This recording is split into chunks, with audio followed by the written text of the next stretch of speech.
Call this meeting to order. Tonight we're going to be led in the pledge by Miss Regina Harvey. I pledge allegiance to the flag of the United States of America and to the republic for which it stands, one nation, under God, indivisible, with liberty and justice for all. Thank you, Miss Harvey. I'd like to welcome everybody back from the holidays. Hope everybody had an enjoyable time off. This being our first meeting of the year, it's a pretty important meeting. I guess everybody's probably taking the time to catch up a little bit on what our meeting is tonight. And before I turn it over to Mr. Odom, I just want to inform the board, I guess, talking to Mr. Odom just a while ago, that our principal at Holloway, Miss Drayton, lost both her parents to a fire in Detroit right before the holidays. So I wasn't aware of it, and I just wanted the board to be aware of it. So, all right, Mr. Odom, I'm going to turn it over to you and let you go through everything. If I might take one liberty right at the beginning of today, I want to thank the parents, the bus drivers, and our staff everywhere for today. Coming back, the 2 hours start, I sent most of you an email. Out of 238 buses, we only had 3 with an issue. Only one of those had students on at the time. They were able to get another bus and pick them up quickly. So that's really pretty good with that many, as cold and as down as they were. We ran a quick attendance. I don't know how accurate it'll be. For this afternoon is about 94.55%, which is pretty much a normal day. You know, and so again, thanks to everybody for helping us with that startup.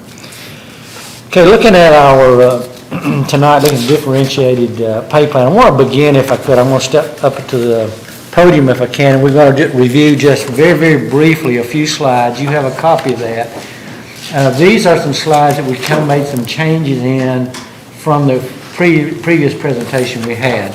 And then after that, you can ask any questions or while we're going through it.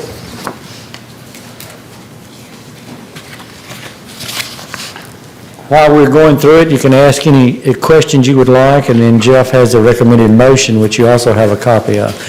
So one of the things that we said at the very beginning, to incorporate feedback from the teacher survey in meetings. So once again, we did three meetings scheduled for teachers to come to. We had that. We also sent out as we had proposals, we sent those out and had the teachers to rate them to 1 to 5, and you saw some of those results before, so we had that. Develop a plan that supports compensation for effective teachers beyond the state salary schedule. You're going to see one tonight. And reminder that the state salary schedule just went through masters and just goes through 11 years experience, so we've expanded that from what, as we talked about before. Develop a plan that attracts and retains new teachers beyond the state salary schedule. That's very important to us. It is becoming competitive from the very best teachers. There is some competitiveness there. So I think districts everywhere are looking at this. What can we do in our program and our plan to one, be competitive, be fair with teachers, and then we can afford. You know, so that's what we've tried to build into that.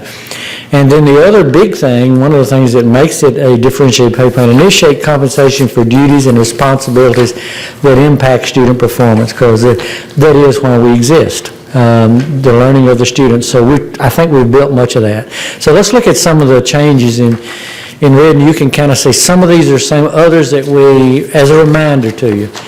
Include annual experience tests for all eligible teachers in years 1 through 11 beyond the state minimum salary schedule. Remember, the state had it at the beginning and had it at year 6 and at year 11. And as I explained to you before, we know a lot of teachers come out of college with a loan for attending college. They may be having to rent an apartment or something. So we're building in some annual pay raises for these people up through 11 years, even though the state is not recognizing that for themselves. I think it's important. that we get teachers and buy into them, and they buy into us. So that's in our salary schedule. Include experience steps for all eligible teachers at years 16 and 21 beyond the state salary schedule. We still think experience is important and makes a difference in a teacher. And so instead of stopping at year 11, we went going out 5 years, then at year 16 and the year at 21, and proposing, again, another increase in pay during those times. If I hear what I'm hearing from some of the legislators, there may be some legislation dealing with this, but I cannot anticipate that, or I don't know. And I will say on this tonight, even after we do this, remember it has to be submitted to the state for their approval, and then since it starts in 14-15 school year, if something the legislature does impacts this in some way or requires something else, we'll be back. But at this point, we have to have it ready to go in the state by the 1st of February. So with the best of our knowledge now, we're okay, but it could change. The other one is a hiring incentive for hard-to-staff positions. And what we traditionally done in Rutherford County, a one-time signing bonus of $3,000, $1,500 at the beginning of each semester. Sometimes we have to hire somebody at mid-semester, but will be offered to teachers in hard-to-staff areas approved by the board. For 2013-14, math, chemistry, physics were designated as hard-to-staff positions. We'll want to hold this to be able to adjust it as we need to. In the past, it's been special education teachers sometime, but across the state of Tennessee in physics last year, they were less than 5 teachers, I think, that had physics education and one of the requirements for graduation in Tennessee now is chemistry or physics. So there's all sorts of alternative licensing and things trying to go on to meet this requirement, because people that graduate in physics typically are not thinking, I'm going to be a teacher. And, they're looking at industry, business, or some things like that. So there's some positions we'll need to look at it each year. Sometimes foreign languages are difficult, but we need the ability to offer that incentive at one time to try to get them in there. Any questions on any of those 3 that you'd like? I don't want to rush if you have a question, or we can wait till the end, whichever one you want to do. On the hard-to-staff positions, the teacher must meet the state's requirements for highly qualified. Is that at the very beginning of their tenure, or are we still allowing a grace period for them to qualify? Go ahead. In order for us to employ a teacher, they must be highly qualified in that subject area. That's a requirement now. Okay. Paula, you can kind of correct me. The other day we checked to see where we are. Now, occasionally you run into a situation where you can't find somebody, but for this school year, right now, we're 99.69, 79, maybe higher than that. We're approaching 100% HQ, and people have to have a degree in that subject and a certification and some things in that subject to be highly qualified. That's part of the things that actually came down with No Child Left Behind and is still there. So again, if we're looking for the best people we can find, we want that, if we can do that. Any other? Okay, the next slide, 11. Teachers who have a team teacher effectiveness level of 1 or 2 will not be eligible for the step increase in a specific year based on experience or degree. Now we said this to you last time. Now here's the change we've made in this. Suppose a teacher comes out and has, and I want to say something to you, the effectiveness level includes their TVOS, their value added effect, plus their principal's evaluation. And when they give them an effective level, it's really a 3-year score. So it's not somebody that has 1 year with a different group of students and it changes there. It's a pattern. It's at least a 3-year pattern. But here's what we're proposing that's changed from last time. For any latter year that one of the teachers has a team effectiveness composite score of 4 or 5, that teacher will recruit one non-retroactive RCS effectiveness step that he or she did not receive in a previous year. So if you come in with a 2, but you can improve yourself, and with our help in doing it, and you get a 4 or 5, the next year, then we'll let you recover that stuff so that you're back on your effectiveness steps, will be back with your retirement step, with your actual experience step. So you have a chance, to bring that up so that they don't accumulate. So that's a change from when you saw this in December, okay? Teachers with levels 3, 4, and 5 scores on the team effectiveness composite score will advance to the next step. In the event the legislature restricts the use of TVOS teacher effect scores or team scores, or if there's a significant deviation in teacher effect scores associated with the initial PARC is your Common Core assessments. It's not given until 14-15. The system reserves the right to modify this section of the differentiated pay plan. You know, if it happens to turn out with the first year of Common Core, and that should not happen because they should make the adjustment, they recalculate that every year, so effectiveness levels shouldn't change. Now, will student proficiency levels change? Possibly. When you have a more difficult test and you have more difficult standards, it's very common what we call in the testing world that J curve. There's an initial drop and then students pick back up. But we want to we don't want to punish teachers if we're seeing kind of that because it's a different test, because it's a more difficult test or something, that they get cut out of this in some way. But that should not happen with effectiveness levels, because they calculate that annually, and it's everybody in the state. So it should work out statistically. Okay, the last bullet on this slide, include a step for advanced degrees beyond masters. Our proposal right now in this initial first year is combine EDS and educational doctorate or PhD, if that happens to be, at years 11, 16, and 21 for current teachers and teachers new to RCS. The step for MS plus 30 will no longer be an option for a new degree advancement after June 30, 2014.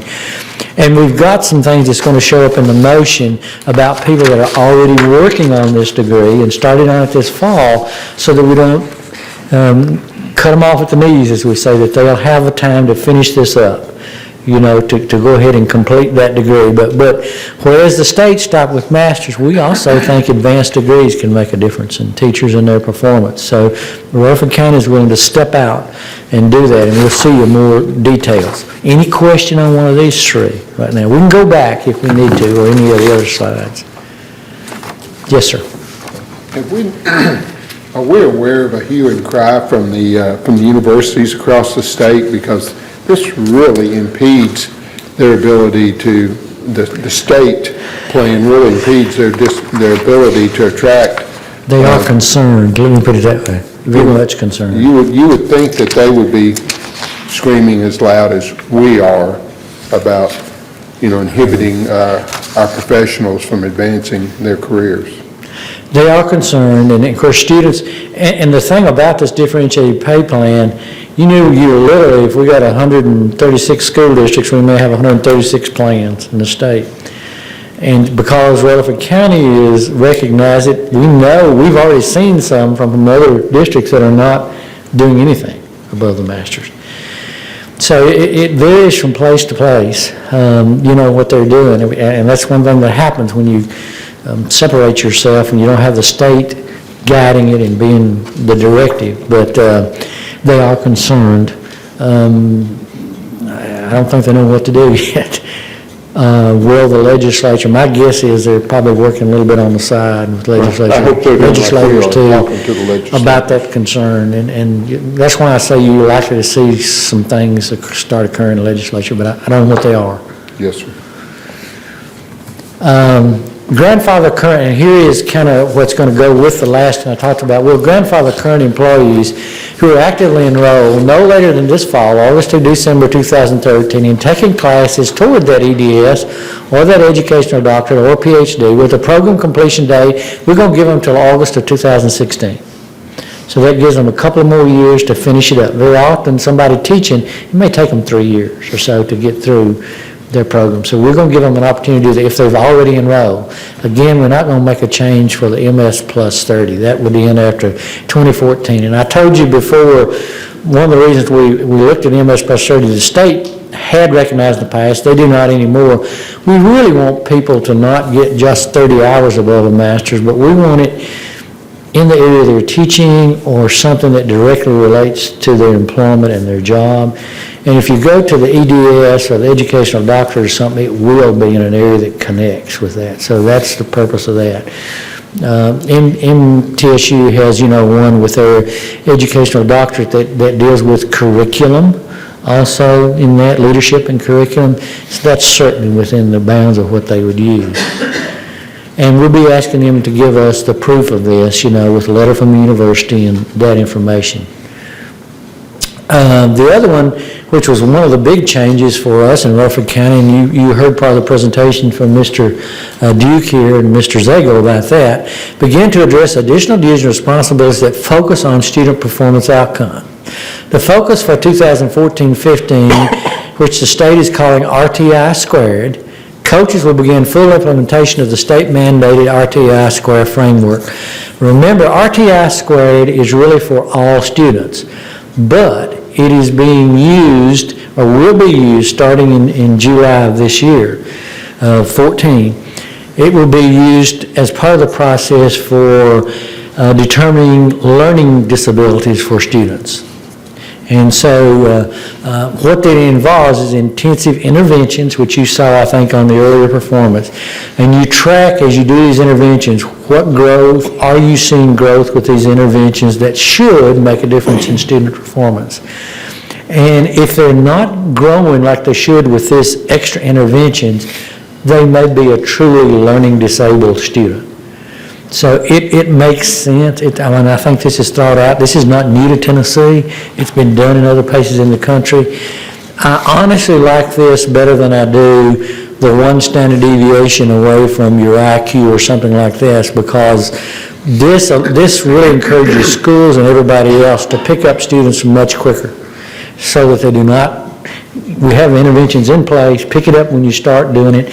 There's a piece that goes with this that I said to you before that may cost us a little money, and that is we're going to have to screen students 3 times a year. They're not telling us exactly what to use yet, but it has to be a nationally normed assessment of some type that you can do comparative analysis of the growth. In other words, where are students in September, and then where are they going to be in December, and maybe where are they in March? Are we seeing these interventions work? If not, try something else, or are we really dealing with a learning disabled child? And that'll be part of the process for identification. What we're looking at up here, coaches at the schools will work a 210-day contract. That's 2 weeks longer than a normal teacher's contract in the schools, and receive a flat $2,000 supplement. The coaches' jobs, and you heard some of that, will be to work with teachers for these students that are going through our RTI process, to monitor the data. That's the testing to going with that, to teach demonstration lessons. If you remember, part of our saving was where we now have teacher facilitators that work with all of our new teachers.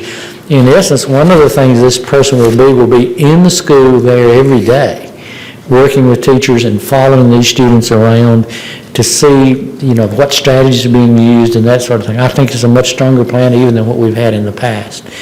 The RTI 2 Level 2 coaches will work 230-day contracts and receive a flat $4,000 supplement.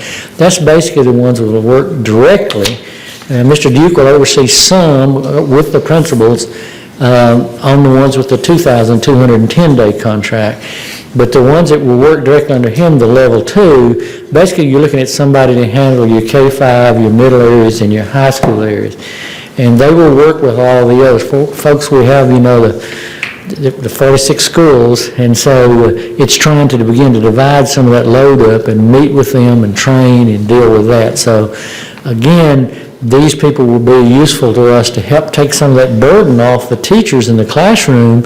When you start having to track these students 3 times a year and plot their growth and that sort of thing, these RTI coaches and our people up here will be helping perform that, so teachers are not taking so much time away from instructional time trying to pull all of these pieces together to meet the law's mandate. So that's really what we're trying to do.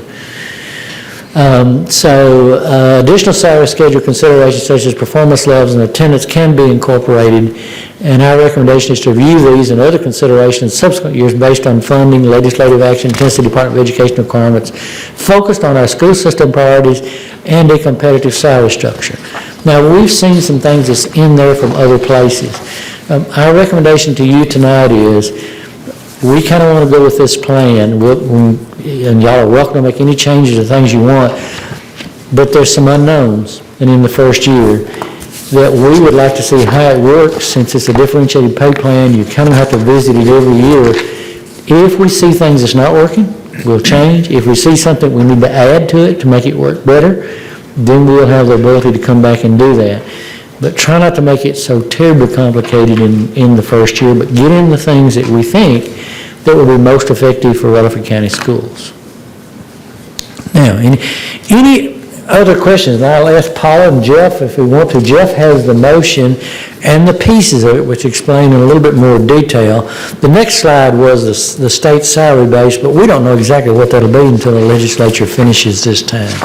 But you may remember that. You received that in an earlier slide that shows, again, and it shows up there that you see that increase. We talk about here, like 1 to 5, it stays year 1, 2, 3, 4, 5, and you don't see a change until you get to year 6. So we're going to smooth that out a little bit between the 6 and the 10 with those steps we set up through 11. So that's, but again, we don't know exactly what it'll be next year. This is the one that was actually effective July the 1 of 13.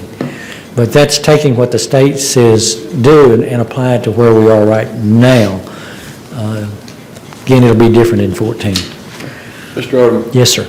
To clarify the grandfathering clause that we have here, we're grandfathering teachers that are already pursuing an advanced degree. Right. That if they happen to be in the 12th or 13th year of employment, for instance, that upon completion of that degree, they would immediately move to that step increase for the master's, as opposed to the new policy would have them realize that in the 16th year, because it wouldn't happen until the threshold 11, 16, 21.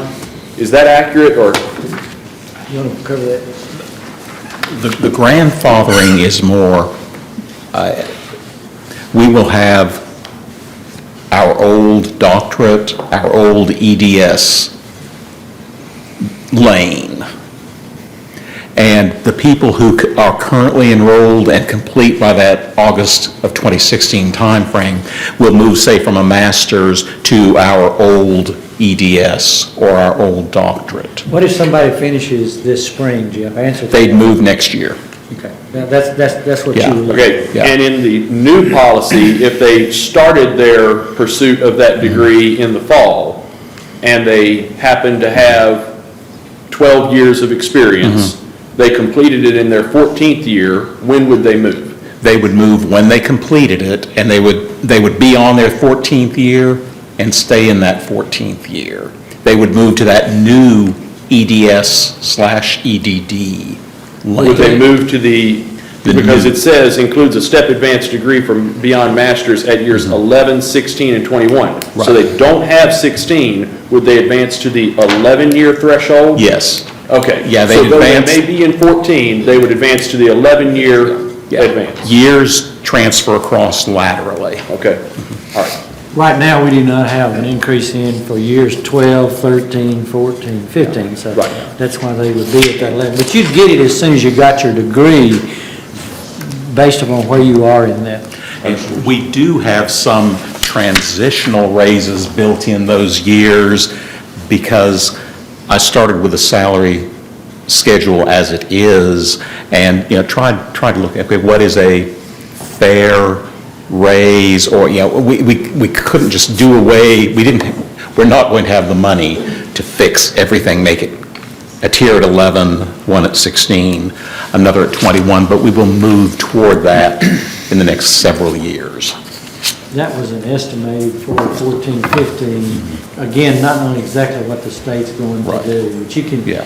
you see a hold between those, but state and the local, you see the change really in the local amounts there, down to year 11, if you kind of want to follow that through for each of those degrees. But you would go from your bachelor's to your master's, or whatever year that you receive that, you're going to make that change. Question. Yes, sir. On page 12, grandfather current employees who are actively enrolled no later than this fall, August, December, and that was when this was written, of 2013, and taking class toward an EDS or an EDD, and completing by the 2016 August. the MS plus 30 will not be included in this grandfather clause. Now, is that correct, that the MS 30 will not be included in the grandfather clause? Right, if that person... Only those terminal degrees? If that person is, will take their hours on the MS-30 and turn that into an EDS Okay, or something, Okay. then they'll be fine. then they can, That's what our suggestion Avoid that, is. uh, Yes. okay. They don't lose their hours necessarily, you know. But at the same time, is the master's is not included the way I read this. If you get your master's after that, there won't be a Well, the state recognition. still recognizes masters, so Okay. anytime you get your Okay. master's, it'll work. Okay. The state BS. will recognize the master's. And the we'll state recognize will kick that in. also. All right, Yeah. thank you. No problem with Thank you for masters. that clarification, because I think that's something that concerns a lot of people working for a master.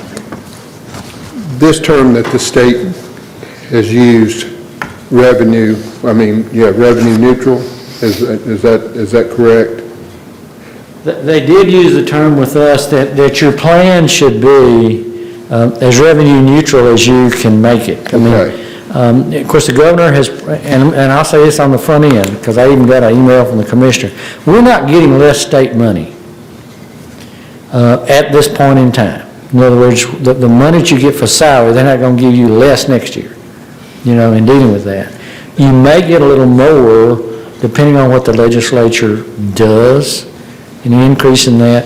But if you were to only be using the state minimum salary schedule next year, if you were in a district, some of those in Upper Cumberland, some of those areas, and the state gave that little raise, it could apply it on that state minimum salary schedule, but that still wouldn't help people that had the EDS and the EDD and that sort of thing, because it's no longer in that. So you look at areas where you can maybe still support beyond that 11th year in an additional degree, and that's kind of what they mean by revenue neutral. Okay. If not, you got to come up with it locally, I think is what we're saying. Is there anything restrictive in the language that we've used here? Something that you and I have discussed in the past, the applied master's degrees and even doctorate degrees as opposed to those in education. If someone gets a master's in physics, for instance, then they certainly qualify for the master's degree, their bachelor's in education. They're highly qualified, and now they have this advanced degree helping them in the classroom. If for some reason they took that to the next level and got a doctorate in physics, would we recognize that doctorate in physics just like we recognize, because the terminology here always refers to the EDS and the EDD, but a PhD would be... Oh, absolutely. If they were teaching physics and they were associated with that, yes, you would recognize that. Okay. I mean, it could be in a subject level, or it could be in the curriculum, or sometimes in possibly leadership level, but I don't think it's going to be near as many people looking at leadership, because it may not apply to them. You know, you want to come up with anything you want to add? You deal with this now.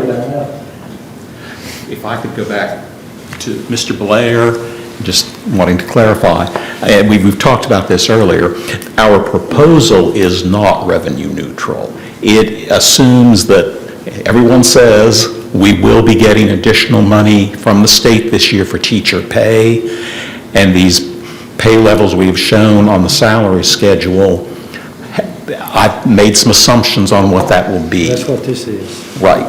It does include money we anticipate getting. Okay. It'll come back to you for approval, the actual salary schedule. Yeah.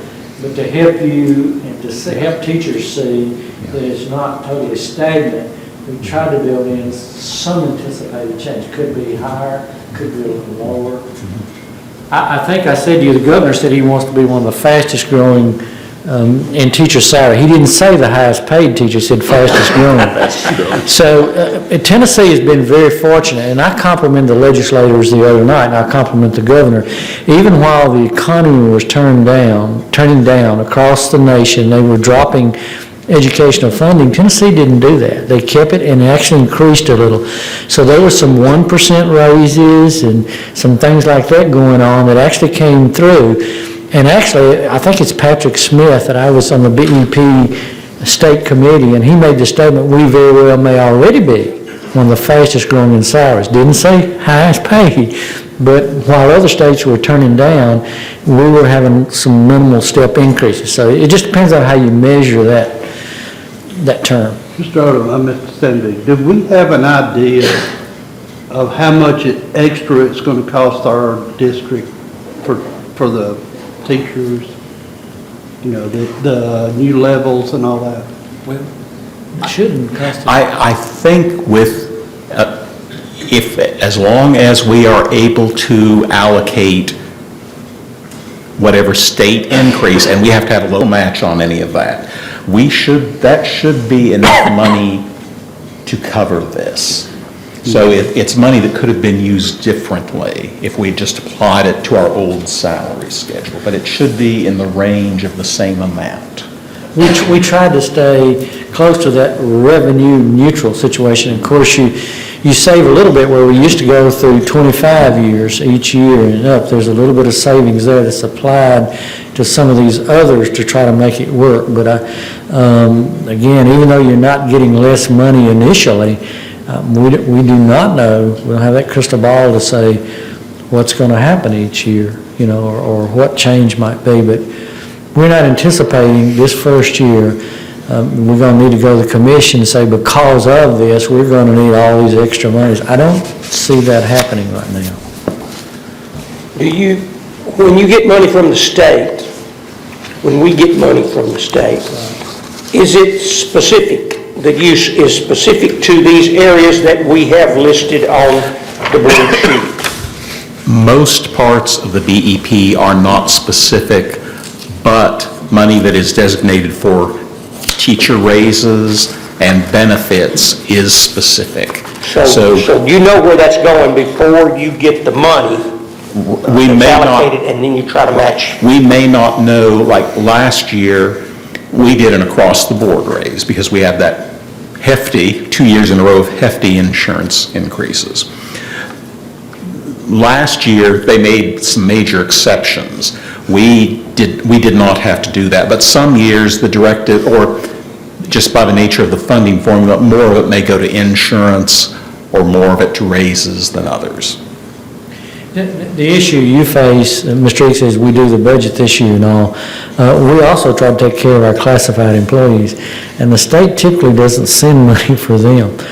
So, I mean, if you're looking at a 1% or a 2% or so, what hits us locally to try to find enough money very often to also do something for the classified people. This board's been very good about trying to do that and match that. So the issues that face us will be those people that the state is not earmarking specifically as that teacher raise. It's all of your other employees. You know, we have 4,600 employees, Paula, how close am I? You know, something like that, of which about 2,800 are certified. So you've got still another real chunk of people out there that we have to think about.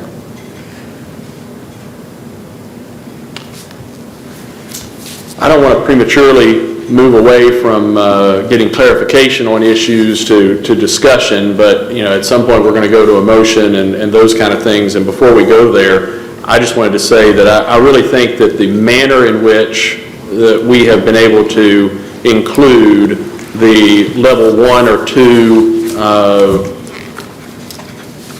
examination and motivation for our staff. Number one, we have a very small percentage among our teachers, 2%, a very small percentage that are even in that category. But the change that we've seen from when it was first presented to where it's presented tonight, where we have said, we know that we are qualified and capable of bringing that teacher up to a standard, and we want to put in place a way for that teacher to recover anything that may have been jeopardized in the past. That's a wonderful inclusion, a great addition, and I really appreciate the fact that it's been put there. We listened. Yeah, thank you. So then, in addition to that, I really think that this this thing about advanced degrees is still a moving target. I think we're doing what is probably comfortable and most like what we have had in the past, but as we continue to go forward, we may indeed examine what it is that Rutherford County Schools needs in advanced degrees versus what may be available. We may go back and look at the issue of tuition reimbursement as opposed to rewarding the accomplishment. Right now, go get the degree, we reward the accomplishment and such. It may be, as the years pass, we may go back and look at tuition reimbursement. I'm very happy with what we have right now, but I really think that that's a place where we'll continue to find nuances and variations in the future.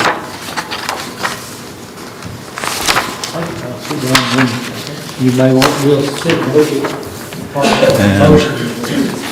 I apologize for the length of this. But this is the document we will use and be interpreting as issues come up. So the state has changed the state minimum teacher salary schedule and is requiring differentiated pay for teachers, certified employees. The state has two major restrictions on any differentiated pay plan: an across-the-board pay increase based solely on years of experience or educational attainment, or one that provides additional compensation for additional work shall not meet the requirements of the differentiated pay plan. And no presently employed teacher will earn less than he or she is currently making, nor will new teachers make less than the current base pay.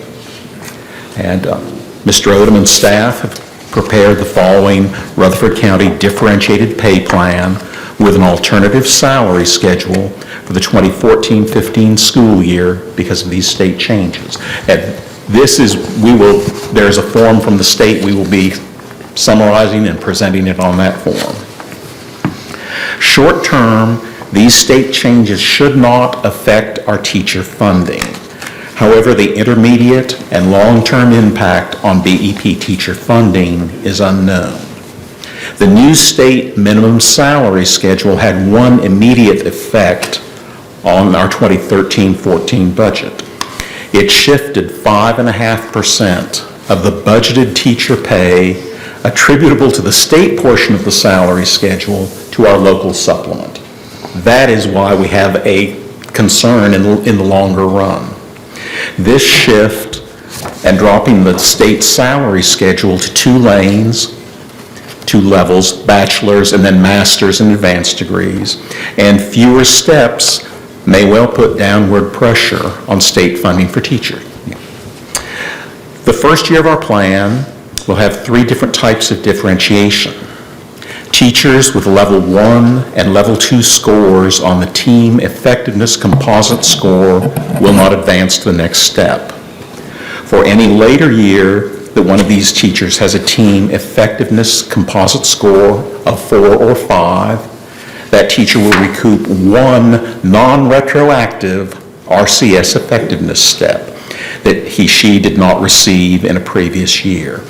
This item makes our salary schedule an alternative salary schedule in the terms of the state.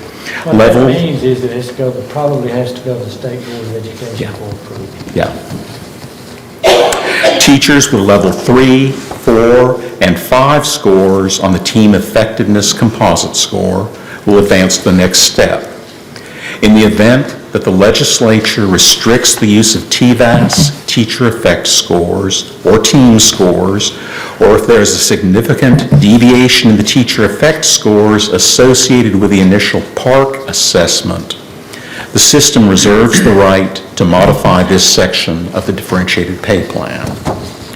Our second type of differentiation, roles and responsibilities, for 2014-15, Level 1 RTI squared, the response to intervention squared coaches in the schools, will work 210-day contracts and receive a flat $2,000 supplement.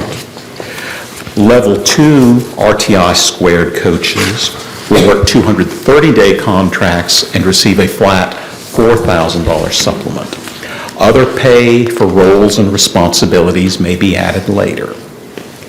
Our third item is the hiring incentives for hard-to-staff positions. A one-time signing bonus of $3,000, $1,500 at the beginning of each semester, will be offered to teachers in the hard-to-staff areas approved by the board. For 2013-14, math, chemistry, and physics were designated as the hard-to-staff positions. In order to be eligible for this hiring incentive, the teacher must hold a valid Tennessee teacher's license.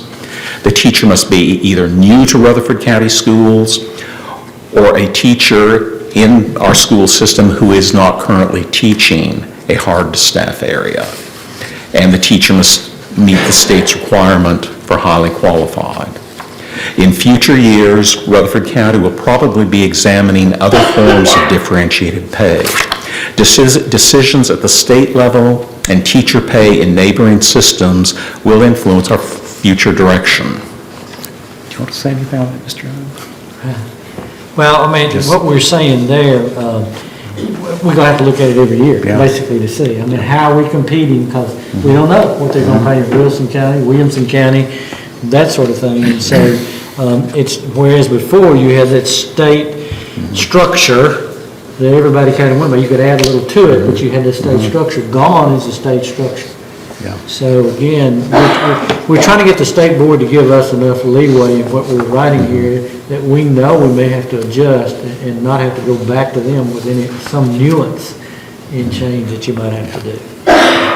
And then the next section, lanes, which is the new term the state is using rather than levels or degrees. In addition to the state's two salary lanes, the bachelor's and then a master and all higher degrees, Rutherford County will add a new EDS/EDD lane for new teachers and current teachers who do not meet the grandfathering criteria described below. Rutherford County will grandfather our current teachers in Masters Plus 30, EDS, or doctorate lanes. Additionally, current teachers who are already enrolled and currently taking classes for either an EDS or a doctorate will have until August 31st, 2016 to complete that program and submit all paperwork to the state. This group of employees must also provide Ms. Barnes with a letter from the institution where they are enrolled that verifies their enrollment and program of study and a transcript of their coursework by February 28th, 2014. No new Masters Plus 30 levels will be recognized by the system after June 30th, 2014. And if I may, I switched the right, okay. I make reference to this table. The dollar figures for the local salary supplement for the three grandfathered lanes, the blue lanes on that chart, will be frozen at their current 2013-14 levels. The grandfathered teachers in these groups will receive the local step increases shown on this draft salary schedule, but we do not anticipate increasing the dollar value of these local steps. These teachers would still receive any increase to the state portion of the salary schedule. And then experience. The new state salary schedule has no step increases after the 11th year of experience. The local supplement of our draft salary schedule will keep an additional step at the 16th and 21st years and will keep smaller step increases through year 10. The system will continue to recognize the experience that experienced teachers bring to the district using our current experience guidelines. And then the draft salary schedule, which you can see above, and the attached salary schedule is only a draft that we have used for planning and explaining differentiated pay. With board approval, this salary schedule will be the starting point in the 2014-15 budget process. The salary schedule already anticipates using some amount of the money that should be available for teacher pay in the 2014-15 BEP allocation. No one at the state is mentioning any amounts or percentages at this time, but we should hear in the next few weeks. Our goal is to present a differentiated teacher salary schedule that is financially sustainable and meets the state's requirements. This salary schedule matches the state's by having year 1 only for the bachelor's, year 6, and year 11 steps. Our salary schedule keeps smaller steps in place for the other years through year 10 and adds additional steps at years 16 and 21. We also have a plan for allocating BEP pay increases that flow from the state. Rutherford County plans to use BEP funds for teacher pay increases to maintain its high-performing teaching staff. Of course, any state increases to the state minimum salary schedule will flow through our entire salary schedule. Other funds for increased teacher pay will be used to maintain a competitive salary structure and reward effective teachers. State approval. After the board approves our plan, it has to be submitted to the state for approval. Any changes required by the state will, of course, be brought back to the board. The differentiated pay elements will be our highest priority, followed by our new salary schedule with 3 lanes for new teachers and grandfathered higher degree lanes for current teachers. The dollars shown on the draft salary schedule are totally dependent on funding and whatever restrictions the state may place on any increased BEP funds for teacher pay. And our recommended motion is to approve the Rutherford County Differentiated Pay Plan for teachers for the 2014-15 year as presented. So moved. Second. Got a motion by Mr. Blair and a second by Mr. Young. Any further discussion? Mr. Holliday? We've made reference in the slides to increases years 1 through 11. I just want to clarify and make sure that I understand in the proposed differentiated pay plan that is referenced here in the motion, we show those step increases through year 10. Yeah, because the 11th year is covered by the state. I mean, there's one there, 11th. Got it. But Okay. you're responsible locally for the 10th. Perfect, understand, okay. I do propose an amendment to the pay plan. On the second page in the center, under lanes, it refers to Rutherford County will add a new EDS/EDD lane. Right below that, it refers to EDS or doctorate lanes. And I would ask that the terminology there reflect EDS/doctorate lane for new teachers and current teachers, so that we clarify and allow for any PhD that might be pursued. I'm okay with that. I don't think you need to make an amendment, though. I think. I mean, we'll incorporate that if you want us to. Yeah, do just- that. Change That's I all. think you just corrective language. Okay, all right, corrective language then.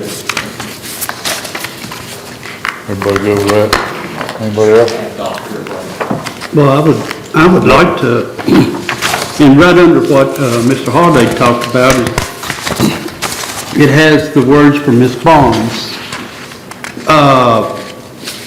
And I'm not saying anything bad, I'm just saying, should it be her position? Human resources. Yeah, I noticed that too, tonight as we read it. Right, I understand what you're saying. I think we need to do that. okay. So I don't know if I need to make a motion, just correct. Let's just make that technical change. Corrective language again, okay. Anybody else? You got those 2 changes, Ms. Martin? Anybody else? I think for something like this, probably ought to call roll, Ms. Michaels. First of all, we got, let's go back, we got the motion by Mr. Blair and a second by Mr. Holliday. Mr. Young, I'm sorry. Mr. Blair? Yes. Ms. Blankenship? Yes. Mr. Holliday? Yes. Mr. Nipper? Yes. Mr. Young? Yes. Mr. Eads? Yes.